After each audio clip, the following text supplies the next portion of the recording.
오늘 하나님께서 우리에게 주시는 말씀은 에스겔입니다. 드디어 에스겔로 넘어왔습니다. 에스겔 1장 전체를 한 절씩 교독하시겠습니다.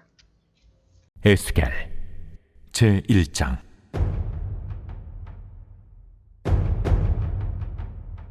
서른째 해 넷째 달 초닷새에 내가 그발강가 사로잡힌 자 중에 있을 때에 하늘이 열리며 하나님의 모습이 내게 보이니 여호야긴 왕이 사로잡힌 지 5년 그 달 초닷새라. 갈대아 땅 그발강가에서 여호와의 말씀이 부시 아들 제사장 나 에스겔에게 특별히 임하고 여호와의 권능이 내 위에 있으니라. 내가 보니 북쪽에서부터 폭풍과 큰 구름이 오는데 그 속에서 불이 번쩍번쩍하여 빛이 그 사방에 비치며 그 불 가운데 단쇠 같은 것이 나타나 보이고 그 속에서 네 생물의 형상이 나타나는데 그들의 모양이 이러하니 그들에게 사람의 형상이 있더라. 그들에게 각각 네 얼굴과 네 날개가 있고 그들의 다리는 곧은 다리요 그들의 발바닥은 송아지 발바닥 같고 광낸 구리같이 빛나며 그 사방 날개 밑에는 각각 사람의 손이 있더라.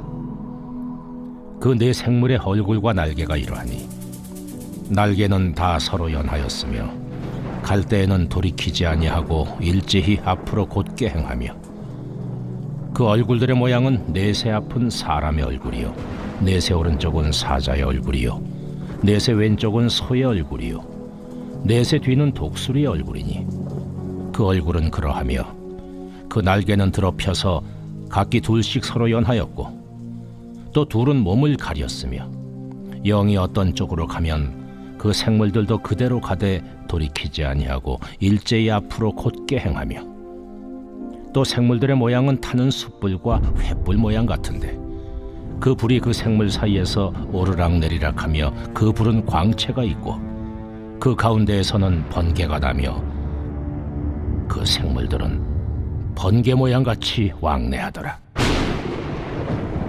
내가 그 생물들을 보니 그 생물들 곁에 있는 땅 위에는 바퀴가 있는데 그 네 얼굴을 따라 하나씩 있고 그 바퀴의 모양과 그 구조는 황후같이 보이는데 그 넷은 똑같은 모양을 가지고 있으며 그들의 모양과 구조는 바퀴 안에 바퀴가 있는 것 같으며 그들이 갈 때에는 사방으로 향한 대로 돌이키지 아니하고 가며 그 둘레는 높고 무서우며 그 네 둘레로 돌아가면서 눈이 가득하며 그 생물들이 갈 때에 바퀴들도 그 곁에서 가고 그 생물들이 땅에서 들릴 때에 바퀴들도 들려서 영이 어떤 쪽으로 가면 생물들도 영이 가려 하는 곳으로 가고 바퀴들도 그 곁에서 들리니 이는 생물의 영이 그 바퀴들 가운데에 있음이니라.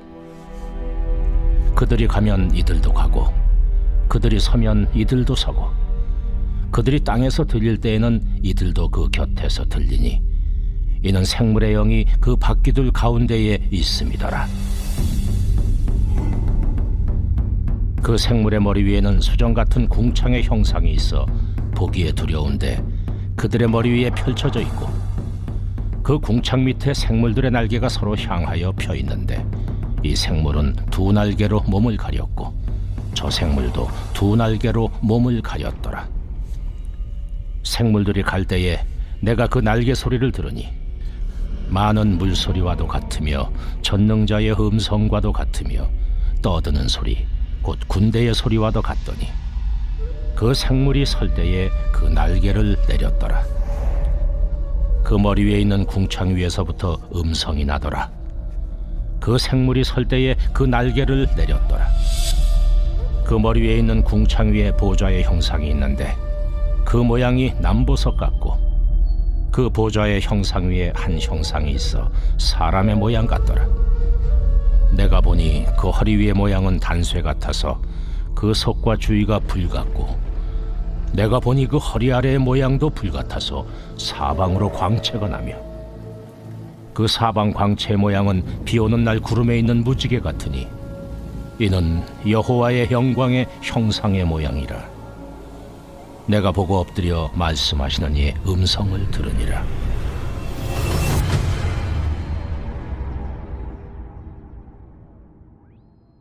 오늘부터 에스겔 선지자에 대한 말씀을 시작하겠습니다. 몇 주가 될지는 모르겠지만 에스겔서를 묵상하면서 하나님께서 주시는 음성을 듣기를 원합니다. 먼저 이제 서론격인 1장 1절부터 3절을 제가 다시 읽겠습니다. 서른째 해 넷째 달 초대세에 내가 그발강가 사로잡힌 자 중에 있을 때에 하늘이 열리며 하나님의 모습이 내게 보이니 여호야긴 왕이 사로잡힌 지 5년 그달 초다세라. 갈대아 땅 그발 강가에서 여호와의 말씀이 부시의 아들 제사장 나 에스겔에게 특별히 임하고 여호와의 권능이 내 위에 있으니라. 이 본문에서 우리는 에스겔에 대한 몇 가지 정보를 얻을 수 있습니다. 그는 부시라고 하는 이름을 가진 제사장의 아들이었습니다. 그렇죠? 3절에 나옵니다. 그런데 슬프게도 그는 포로 신세입니다. 언제 잡혔느냐? 2절을 보니까 여호야긴 왕이 사로잡힌 지 5년입니다.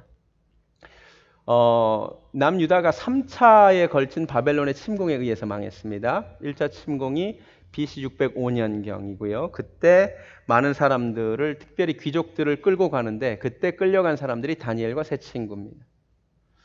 그로부터 7년이 지난 BC 598년도에 느부갓네살이 2차 침공을 하는데 이때 에스겔 선지자와 여호야긴 왕과 약 1만 명의 사람들을 또 끌고 갑니다. 그러니까 이제 2차 침공 때 이 에스겔은 여호야긴 왕과 함께 1만 명의 포로들과 함께 지금 끌려와 있는 것입니다. 그리고 586년 3차 침공 때 완전히 망하죠. 그때 예레미야 선지자 이야기를 지난주에 했습니다. 그러니까 에스겔이 누군지 아시겠죠? 제사장의 아들인데 5년 전에 2차 침공을 받았을 때 1만 명과 함께 또 여호야긴 왕과 함께 끌려와 있는 신세로 지금 바벨론 땅에 있는 그발 강가 사로잡힌 자들 중에, 그 포로된 중에 있는 것입니다. 그런데 이 상황에 있는 에스겔에게 오늘 하나님이 소명을 주시는데 말씀을 묵상하다 보니까 이 한 구절 한 구절이 참 은혜가 되더라고요. 1절 말씀을 제가 다시 읽을게요. 서른째 해 넷째 달 초다세에 내가 그발강가 사로잡힌 자 중에 있을 때에 하늘이 열리며 하나님의 모습이 내게 보였답니다. 첫 번째 표현이 서른째 해. 이 서른째 해란 무엇을 말할까요? 대부분의 성경 설명 주석에 따르면 본인의 나이가 30살이 되던 해라는 뜻이랍니다. 그러니까 다른 설명 없이 그냥 서른째 되던 해라고 된 걸 보면 아마도 본인 나이가 30살이 되던 4월 5일에 여호와의 소명을 경험하게 됩니다. 이게 왜 의미가 있는지 아십니까? 앞에서도 말씀드렸듯이 에스겔은 제사장의 아들입니다.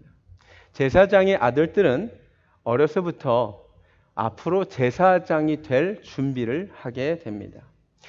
너는 제사장의 아들로 태어나서 제사장이 될 운명이니 너는 다르게 자라야 한다는 말을 듣고 자랍니다. 어렸을 때부터 여호와의 율법을 배우고 외웁니다. 특별히 20살이 되면 성전을 아버지와 함께 따라다니면서 예배드리는 모습을 옆에서 지켜보고 규례를 외우기 시작합니다. 아마 에스겔도 20살이 되던 해부터 아버지를 따라서 예루살렘 성전을 오가며 제사장 준비를 하고 있었을 것입니다. 그런데 지금으로부터 5년 전 자기 나이 25살이 되던 해에 그의 인생에 문제가 생겼습니다.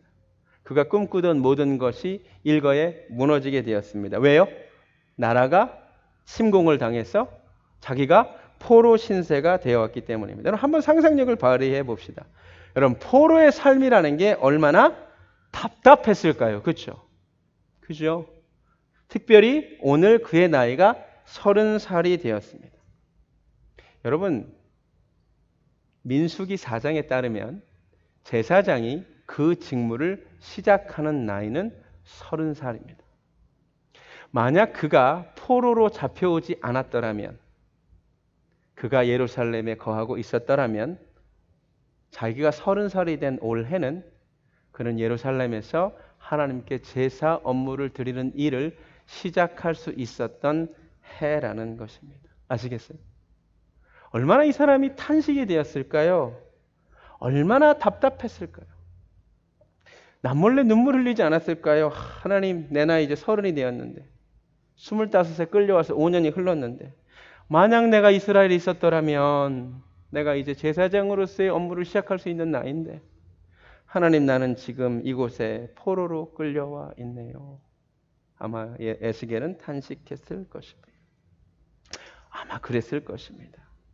놀랍게도 하나님은 그 그발강가에서 탄식하며 눈물 짓는 그 30살이 된 에스겔을 오늘 불러주셨습니다. 할렐루야. 저는 이 부분이 참 감동이 되더라고요. 여호와의 눈은 온 땅을 두루 감찰하시는을 믿으시기 바랍니다. 우주를 통치하시는 하나님이 우리 작은 한 사람의 신음소리도 들으심을 믿으시기 바랍니다. 저는 이게 너무 감동이 되는 거예요. 에스겔이 분명 30살이 되던 나이에 하나님 앞에 눈물 지었을 건데 그 작은 신음, 내가 하나님의 일을 하고 싶은데 여건이 허락되지 않아서 할 수 없네요 라는 그 작은 신음을 하나님이 들으셨지 않았을까? 그래서 30살이 되던 나이에 그를 부르지 않으셨을까? 어쩌면 에스겔의 이야기는 제 이야기일 것 같습니다. 저도 목사의 아들로 태어났고요. 제 평생의 삶은 목사가 되기 위한, 설교자가 되기 위한 준비의 시간이었습니다. 대학교 때 서양사학과를 간 이유는 정말 다른 이유 하나도 없고요. 뭐 성적을 맞춰간 것도 아니고요. 누가 저에게 좋은 목사가 되려면 역사를 공부하라 그래서 서양사학과를 갔습니다. 저는 하나님의 말씀을 읽을 때 하나님이 주시는 깨달음이 있고 마음이 뜨거워짐이 있어서 하나님의 말씀을 참 전하고 싶은 소원이 제게 있었습니다. 에스겔처럼 저도 하나님의 일을 참 하고 싶었던 사람입니다. 특별히 2010년도 목사 안수를 받은 다음부터는 그 열망이 참으로 강해졌습니다. 그런데 누구도 저를 담임 목사로 불러주지를 않았습니다. 제가 담임 목회를 하고 싶다는 소원을 이야기를 나누면 너는 그냥 공부나 하라 하는 답변이 돌아왔습니다. 저는 하나님의 말씀을 전하고 싶은데 너는 그냥 논문이나 쓰라는 말만 듣고 살았습니다. 2013년도에 부목사로서 사역을 시작했습니다. 1년 동안 사역하면서 탄식을 하나 하게 되는데 다른 것이 아니라 하나님의 말씀 좀 전하고 싶은데 말씀을 전할 기회가 도무지 주어지지 않는 것입니다. 제가 새벽 기도 때 나와서 제일 기도를 늦게까지 한 사람 중에 한 명이었습니다. 제가 제일 무슨 기도를 많이 했느냐, 마치 에스겔이 그발강가에서 했을 것과 같은 기도를 저도 했습니다. 하나님, 나도 하나님의 말씀 좀 전하게 해주세요. 하나님, 나 하나님의 말씀 좀 전하게 해주세요. 난 하나님의 말씀을 읽을 때 하나님이 깨닫게 해주시는 이 은혜가 있는데 이거 좀 나누게 해주세요. 온 땅을 두루 감찰하시는 하나님께서 저의 작은 신음을 들어주신 줄로 믿습니다. 할렐루야. 여러분, 혹시 여러분 중에 하나님 나라와 하나님의 일을 향한 소망이 계신 분이 계십니까? 그 소망을 위해 준비도 해왔지만 여건이 안 돼서 속상한 분들 계십니까? 오늘 주신 말씀이 여러분에게 위로의 말씀이 되기를 원합니다. 에스겔의 작은 신음을 들으신 하나님께서 하나님을 향한 거룩한 소망을 가진 자의 작은 신음을 외면하지 않으실 줄로 믿습니다. 두 번째로 은혜가 되는 표현은 그발강가라는 표현입니다. 그발강가에서 이번에는 장소에 주목해 보겠습니다. 하나님이 에스겔을 어디서 부르셨느냐? 그발강가에서 부르셨습니다. 시편 137편을 한번 가보시겠습니다. 시편 137편. 시편 137편에는 포로로 끌려간 이스라엘 백성들의 탄식의 노래가 나옵니다. 시편 137편 1절. 우리가 바벨론의 여러 강변 거기에 앉아서 시온을 기억하며 울었도다. 그발강가는 어떤 곳이냐면 이스라엘 백성들이 포로로 끌려와서 탄식하며 고향에 좀 가고 싶다. 야, 여기는 이방 땅인데 하나님을 섬기는 땅이 아닌데 제발 하나님을 섬기는 시온 땅에 좀 가고 싶다. 그런데 오늘 말씀이 참으로 놀라운 것은 이스라엘 백성들이 그렇게 탄식하며 울부짖는 이방 땅, 하나님이 도무지 역사하실 것 같지 않은 그 땅이지만 하나님은 사실 그곳에서도 역사하신다는 것입니다. 할렐루야. 이스라엘 백성들이 너무 하나님을 오해했어요. 이스라엘 땅이 성지, 홀리랜드라고 생각했습니다. 이스라엘 땅이 특별한 땅이라고 생각했습니다. 아니에요. 이스라엘 땅은 특별하지 않습니다. 하나님은 어느 곳에서나 역사하심을 믿으시기 바랍니다. 하나님이 남유다를 멸망시키시면서 사실 이스라엘 백성들의 그 부분을 깨시는 겁니다. 지금 마침 다니엘과 세 친구가 바벨론 제국의 심장부에 가 있습니다. 그리고 바로 그곳에서 하나님은 높임을 받고 계십니다. 그발 강가에서도 하나님은 에스겔에게 하나님의 소명을 주시고 계십니다. 하나님이 역사하지 못하시는, 하나님이 역사하지 않으시는 장소는 없습니다. 그런 환경은 없습니다. 저는 서울에서 주로 태어나서 자랐습니다. 근데 군대 갔더니 훈련은 진주에서 받고 군복무는 대전에서 했습니다. 하나님은 서울에서만이 아니라 진주에서도 대전에서도 역사하시답니다. 할렐루야. 저는 미국에서 4주에 살았습니다. 켄터키주에 살았고요. 노스캐롤라이나에 살았고, 매사추세츠에 살았고, 지금 조지아에 살았습니다. 다 역사하시답니다. 할렐루야. 어떤 장소를 절대하지 마십시오. 하나님은 편재하십니다. 어느 곳에나 계십니다. 바로 이곳에도 계신 줄로 믿습니다. 이 사실을 야곱이 깨닫고 창세기 22장에서 뭐라고 고백하죠. 여호와께서 과연 여기 계시거늘 내가 알지 못하였도다. 할렐루야. 주님이 바로 이곳에도 계시는 줄로 믿습니다. 창세기 20장에 가면 믿음의 조상이라는 아브라함의 실수, 그것도 두 번째 실수가 적나라하게 나옵니다. 그게 뭐냐면 아브라함의 아내가 너무 이뻤어요. 그래서 아브라함이 걱정이 된 거예요. 그래서 자기 아내를 누이라고 속입니다. 근데 왜 자기 아내를 누이라고 속였느냐? 그 이유가 창세기 20장에 나옵니다. 한번 가보시기 바랍니다. 창세기 20장 11절.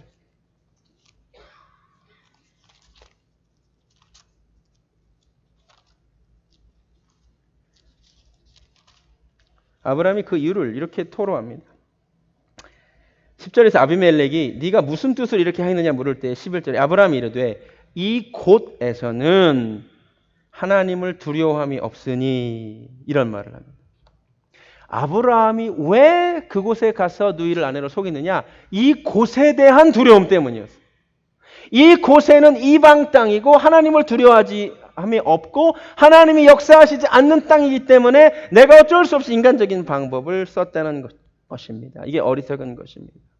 여러분, 하나님은 어느 곳에서도 역사함을 깨달으시기 바랍니다. 피난처가 따로 있지 않습니다. 주 안이 피난처입니다. 최근에도 은혜로 교회인가? 라는 이단교회, 이단입니다. 여러분 또 속지 마세요. 신옥주 목사라는 사람이 피지가 피난처라고 또 400명을 이주시켰대. 피지가 피난처라고 말하는 사람이나 그렇다고 따라가는 사람이나 이해가 안 갑니다. 도무지. 여러분, 하나님은 온 땅에 편재하십니다. 주 아니면 족합니다. 속지 마세요. 본문으로 돌아오겠습니다. 30째 해 그발 강가, 그 다음에 사로잡힌 자 중에 있을 때에 하나님이 저를 부르십니다. 별거 아닌데 이 말씀을 읽는데 너무 은혜가 되는 거예요. 여러분 잘 보세요. 하나님이 지금 이스라엘 백성들에게 말씀을 주시려고 하시는데 그 선지자를 부르시는데 가만히 보니까 포로 생활을 하지 않는 자유민 가운데 한 사람을 택하고 부르셔서 그발 강가에 울고 있는 포로들에게 보내는 것이 아니라 현재 포로 생활을 하고 있는 사람들 중에 하나인 에스겔을 불러서 그에게 소명을 맡기시더라는 것입니다. 하나님은 얼마든지 현재 자유민인 사람 중에 한 사람쯤 불러서 그 사람의 입술을 통하여 이들에게 말씀을 주실 수도 있으실 텐데 하나님은 현재 그발 강가에서 사로잡혀서 5년간 포로 생활을 하고 있는 그 사람들 중에 하나인 에스겔을 부르시더라는 것입니다. 이게 왜 감동이 되냐고요? 만약 지난 5년간의 포로 생활을 전혀 모르는 사람, 외부에서 하나 와서 하나님의 뜻이 이렇다더라 라고 말했으면 어떻게 되었을까요? 저는 별로 파괴력과 감동과 설득력이 없었을 것이라고 생각합니다. 그런데 에스겔은 누굽니까? 에스겔은 현재 포로들이 겪고 있는 고난, 그들의 의문, 그들의 질문, 어쩌면 그들의 분노를 누구보다 잘 알고 있는 사람입니다. 그렇죠? 본인 자신이 그것을 겪었기 때문입니다. 현장을 아는 사람입니다. 하나님이 그런 사람 쓰십니다.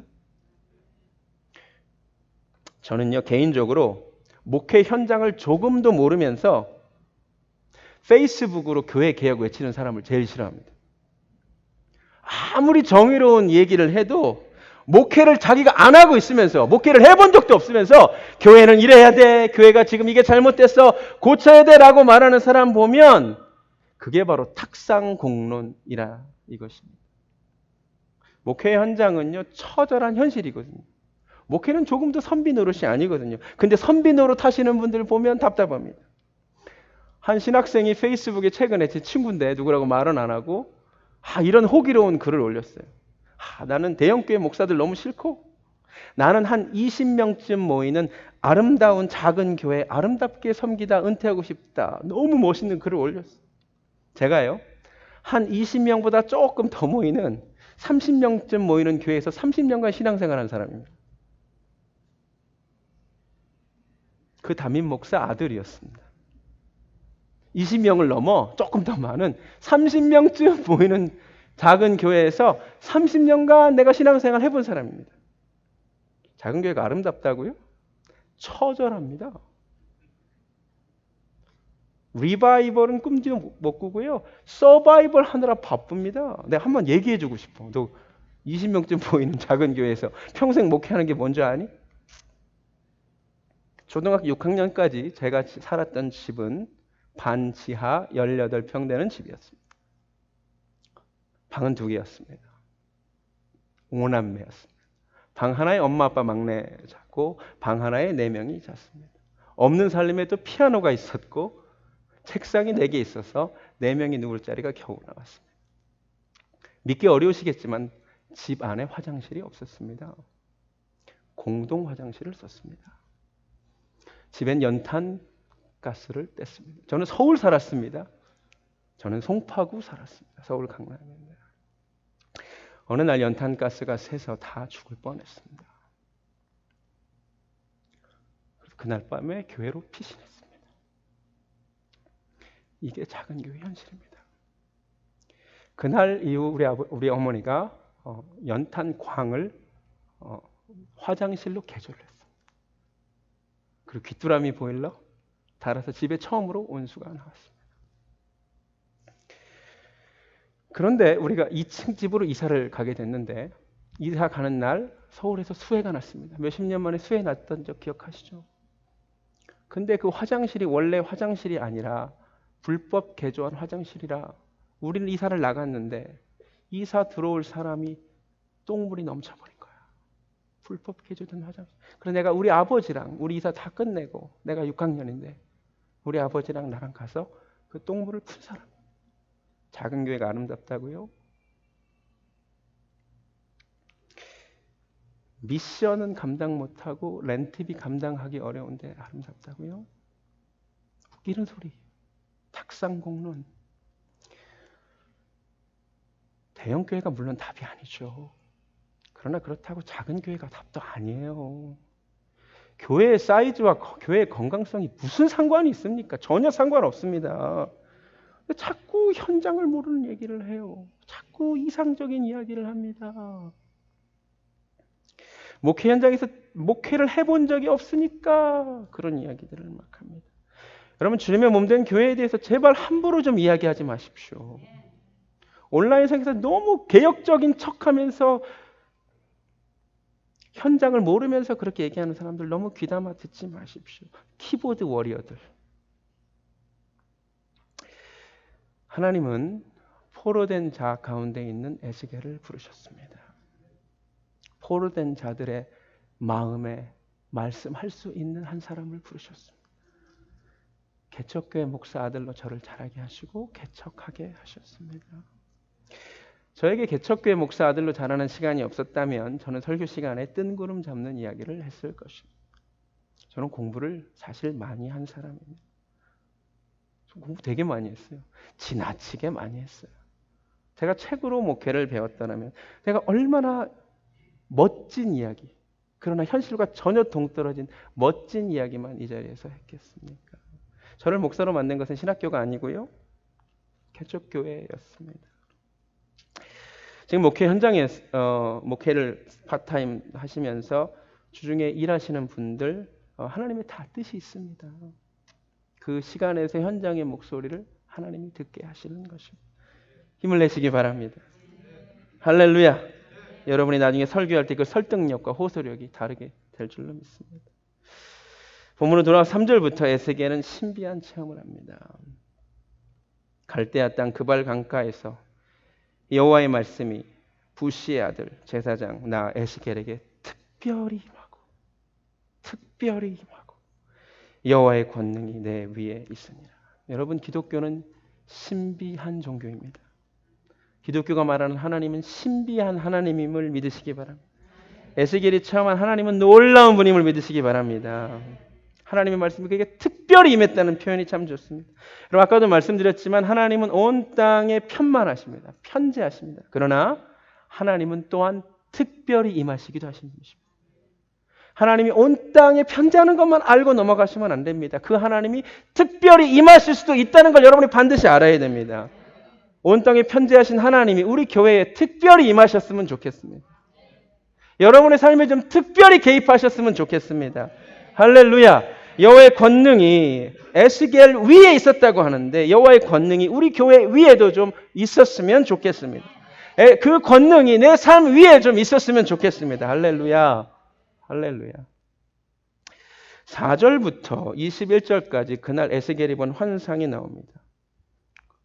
도대체 이게 무슨 말인지 모르겠습니다. 왜 그런지 아십니까? 말 그대로 에스겔이 그날 본 신비한 환상이었기 때문입니다. 에스겔은 분명 무언가 특별하고 놀라운 것을 봤는데 인간이 가진 언어의 한계, 영어로 beyond description이었던 것뿐입니다. 어떻게 표현해 보려고 하는데 최선을 다해서 표현해내지만 그것을 그려내지 못한 것입니다. 그래서 에스겔도 다 표현하지 못한 것을 설교자가 하나씩 설명하는 것은 의미가 없습니다. 실제로 재미있는 거 제가 설교 준비를 하면서 발견했는데 히브리 원어를 봐도 에스겔서의 다른 부분과 달리 이 환상을 본 부분은 특이하고 흔치 않은 철자법이 나오고 혼란스러운 문법이 보이고 특이한 문체가 보이죠. 뭔 말이냐면 에스겔도 태어나서 처음 보는 광경을 봐서 어떻게 표현할지 몰랐다는 얘기입니다.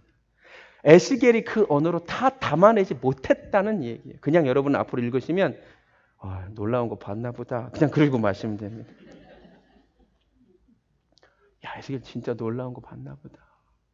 저도 살면서 신비 체험을 좀 했습니다. 어렸을 때부터. 그런데 저도 언제나 어떤 제 콜링의 체험, 어떤 이야기를 할 때 언어의 한계를 느낍니다. 중요한 것은 저는 여러분이 하나님에게 특별한 은혜를 체험하셨으면 좋겠습니다. 에스겔이 본 환상 중에 제가 매우 인상 깊다고 느껴지는 것만 몇 가지 전하겠습니다. 4절. 내가 보니 북쪽에서부터 폭풍과 큰 구름이 오는데 그 속에서 불이 번쩍번쩍하여 빛이 그 사방에 비추며 그 불 가운데 단새 같은 것이 보이기 시작합니다. 영어로는 이렇게 되어 있습니다. 영어로 한번 보여주시기 바랍니다. A stormy wind came. 바람이죠. With brightness. 빛이죠. And fire. 불이죠. 하나님의 특별한 임재 가운데 동반된 세 가지가 있는데 가만히 보니까 빛이고 불이고 바람이었습니다. 그리고 가만히 이 말씀을 묵상하는데 성경을 보니 하나님의 모든 특별한 임재의 역사 가운데 이 세 가지가 있었음을 알게 되었습니다. 빛, 불, 그리고 바람. 여러분 진짜 하나님께 올바른 예배 드리기 원하십니까? 우리 교회가 교회답기를 원하십니까? 교회는 도대체 무엇이 있어야 될까요? 예배에는 도대체 무엇이 있어야 될까요? 어떤 분들은 이렇게 생각합니다. 야, 예배는 우리 교회 형식이 좀 너무 단순하니까 익숙하지 않으신 분들이 있을 줄 압니다. 그분들 중에 생각하기를 야, 예배라면 또 사도신경 외우는 시간도 있어야 되겠고 장로님 대표 기도도 좀 있어야 되겠고 성가대도 있어야 되겠고 교동문 읽는 시간도 좀 있어야겠고. 근데 여러분 정말 그런 것들이 예배를 예배답게 하는 것입니까? 정말 그런 것들이 하나님의 임재와 관련이 있는 것입니까? 어떤 분들은 말합니다. 교회 조직을 잘 세워야 된다고, 시스템을 잘 갖춰야 된다고, 당회도 잘 만들어야 된다고, 조직을 정비해야 된다고. 다 중요하다고 생각합니다. 그런데 정말 그런 것들이 교회를 교회되게 하는 것입니까? 정말 그런 것들이 하나님의 임재를 가져오는 것입니까? 제가 보기에 하나님의 특별한 임재는 그런 것들과는 조금도 상관이 없습니다. 하나님의 임재에는 빛과 불과 바람이 필요합니다. 우리 교회에 이 세 가지가 있는가만 따져야 돼요. 비본질적인 것 가지고 따지지 말고 우리 교회 가운데 진짜 빛이 있는가? 진리의 빛이 있는가? 어둠을 드러내고 어둠을 몰아내는 빛이 있는가? 설교 말씀 가운데 진리의 말씀이 빛처럼 선포되는가? 어둠을 밝히는 빛이 있는가? 이거 정말 중요한 부분입니다. 교회 가운데 교회를 교회되게 만드는 것은 빛입니다. 빛이 없다면 사람은 방향성을 잃습니다. 어디가 동쪽인지 어디가 서쪽인지 모릅니다. 어디로 가야 되는지 모릅니다. 빛 없는 인생은 그래서 비참합니다. 그런데 빛이 비춰지는 순간 우리는 어디로 가야 되는지 방향성을 알게 됩니다. 우리 예배드리는 가운데 말씀 듣는 가운데 진리의 빛이 우리 가운데 임해서 내가 가야 되는 길을 아는 은혜가 있기를 원합니다. 빛은 어둠을 폭로합니다. 빛이 옴으로써만 어둠이 어둠이었다는 것이 드러납니다. 빛이 오기 전에는 어둠이 드러나진 않습니다. 제가 이전에도 말씀드렸습니다만 사탄은 구약에 잘 등장하지 않습니다. 구약 39권 중 사탄을 언급하고 있는 구절은 4군데에 불과합니다. 그런데 신약 성경이 시작한 것과 동시에 사탄이 61회 언급됩니다. 왜요? 세상의 빛이신 예수 그리스도께서 이 땅에 오시자마자 어둠의 정체가 드러났기 때문에. 우리 교회에 정말 빛이 있습니까? 빛은 어둠을 드러내게 되어 있습니다. 우리 교회 예배 가운데 진짜 빛이 있다면 예배 드리는 가운데 이전에 죄로 여기지 않았던 것들이 죄로 자각되기 시작합니다. 어둠이었구나. 내가 그렇게 살았던 것이 죄였구나. 우리 예배 가운데 빛이 있기를 원합니다. 이전에는 죄로 여겨지지 않았던 것들이 죄로 여겨지는 은혜가 있기를 원합니다. 어둠 속에 숨겨져 있던 더러운 습관들이 드러나기 원합니다. 감추어졌던 더러운 욕망들이 드러나기 원합니다. 그 빛 가운데 회개하기 원합니다. 빛이 없는 교회는 가짜들이 행세를 하게 되어 있습니다. 아나니아와 삽비라 같은 사람들이 지도자가 됩니다. 그런데 빛이 있었기에 초대교회는 아나니아와 삽비라 속의 어둠을 폭로해. 겉만 보면 괜찮은 신자로 보이는데 그 속에 무섭게 들어와 있는 어둠을 하나님이 폭로하시는 것입니다. 우리 교회에 빛이 있기를 원합니다. 빛이 있는 줄로 믿습니다. 근데 이게 사실 무서운 거예요. 우리 교회에 진짜 빛이 있다면 사실 2가지 선택밖에 없습니다. 우리 교회에 빛이 없다면 그냥 적당히 교회 다녀도 되는데 우리 교회에 진짜 빛이 있다면 사실 선택지가 2가지 중에 하나밖에 없습니다. 하나는 내 속에 드러난 그 어둠을 회개하고 꼬꾸라지거나 하나는 그 빛이 싫어서 떠나거나 어둠으로 도망가거나 둘 중 하나입니다. 빛 가운데 회개하는 은혜가 있기를 원합니다. 2번째, 교회를 교회되게 하고 예배를 예배되게 하는 것은 불입니다. 교회에 불이 있어야 됩니다. 예배에 불이 있어야 합니다. 찬양에 뜨거움이 있어야 됩니다.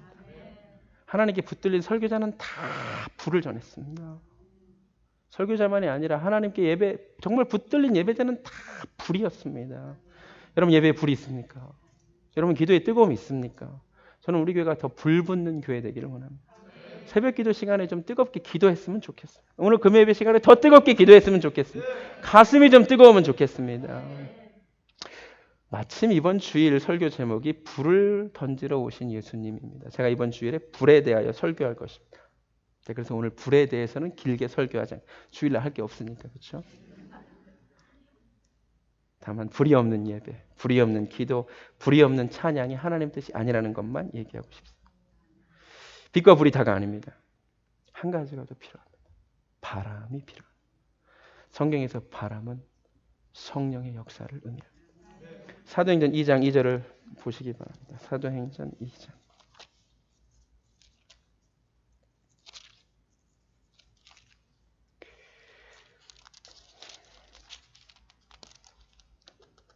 그 유명한 오순절날 바람이 불었습니다. 사도행전 2장 1절. 오순절날이 이미 이름에 그들이 다 같이 한 곳에 모였더니 호련히 하늘로부터 급하고 강한 바람 같은 소리가 있어 그들이 앉은 온 집에 가득합니다. 할렐루야. 성령의 바람이 있어야 됩니다. 하나님의 역사에는 성령의 바람이 동반되어야 할 줄로 믿습니다. 빛이 아무리 선명하고 불이 아무리 뜨거워도 성령의 바람이 불어오지 않으면 안 됩니다. 교회를 교회되게, 예배를 예배되게, 성도를 성도되게, 목사를 목사되게, 설교를 설교되게 만드는 것은 하나님의 특별한 임재예요. 빛이요, 불이요, 바람인 줄로 믿습니다. 우리 교회가 놓치지 말아야 될 것, 우리 교회가 고민해야 될 것은, 사모해야 될 것은 딱 이 세 가지. 우리 교회 조직 너무 고민하지 마세요. 뭐 생업하기도 바쁘신 분들이 뭐 이렇게 교회 조직을 많이 고민하세요. 별로 안 하셔도 돼요. 누가 어떤 자리에서 뭐 그렇게 중요해요. 그 고민 많이 하지 마세요. 머리 아파요. 목숨 걸고 사모해야 될 것. 우리 교회가 훌륭한 교회에서 위대한 교회로 나아가기 위해서 목숨 걸고 사모해야 될 것. 빛, 불, 바람인 줄로 믿습니다. 더 환한 빛이, 더 뜨거운 불이, 더 시원한 성령의 바람이 우리 교회 가운데 불어오기를 원합니다. 할렐루야. 마지막 본문으로 돌아와서, 자, 이 환상으로 에스겔 1장이 끝나지 않습니다. 환상을 봤어요. 그런데 26절, 그 머리 위에, 궁창 위에 보좌의 형상이 있는데 그 모양이 남보석 같고 그 보좌의 형상에 한 형상이 있어 사람의 모양 같은데, 잘 보세요. 28절에 이는 여호와의 영광의 형상의 모양이라 내가 보고 엎드려 말씀하시는 이의 음성을 들으니라. 에스겔의 소명 기사의 마지막은 보좌 앞에 엎드려 말씀을 듣는 것으로 끝납니다. 여러분, 정말 중요합니다. 다시 말씀드리지만 우리 기독교는 신비한 종교입니다. 우리 기독교는 신비한 체험이 있습니다. 여러분들 반드시 그런 신비한 체험을 하기를 원합니다.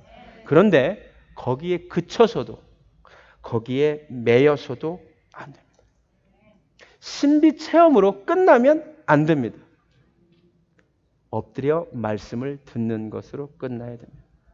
모든 신비한 체험의 결론은 엎드려 말씀을 들어야만 합니다. 기독교는 말씀의 종교이기 때문에. 이 똑같은 이야기가 변화산 사건, 마태복음 17장 보십시오.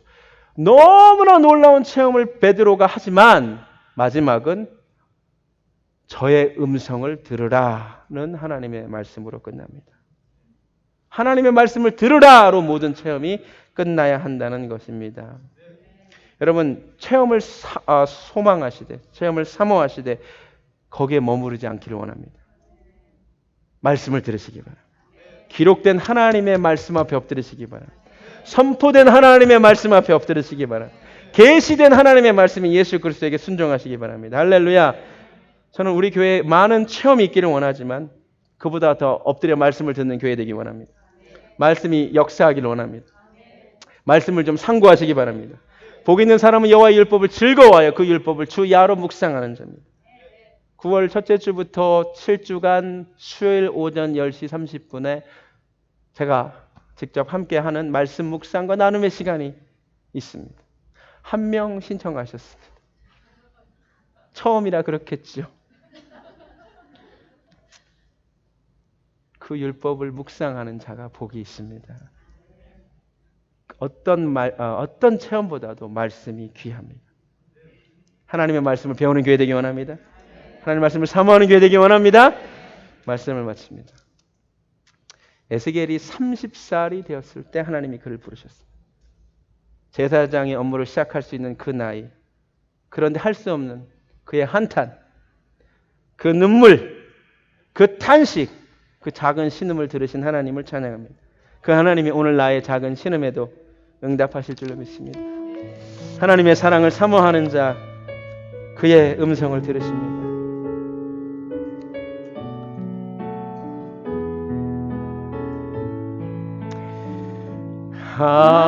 하나님의 사랑을 사모하는 자, 하나님의 평안을 바라보는 자, 너의 모든 것 창조하신 우리 주님이 너를 얼마나 사랑하시. 하나님께 찬양과 경배하는 자, 하나님께 찬양과 경배하는 자, 하나님의 선하심을 닮아가는 자, 너의 모든 것 창조하신 우리 주님이 너를 자녀 삼으시라. 하나님 사랑의 눈으로, 하나님 사랑의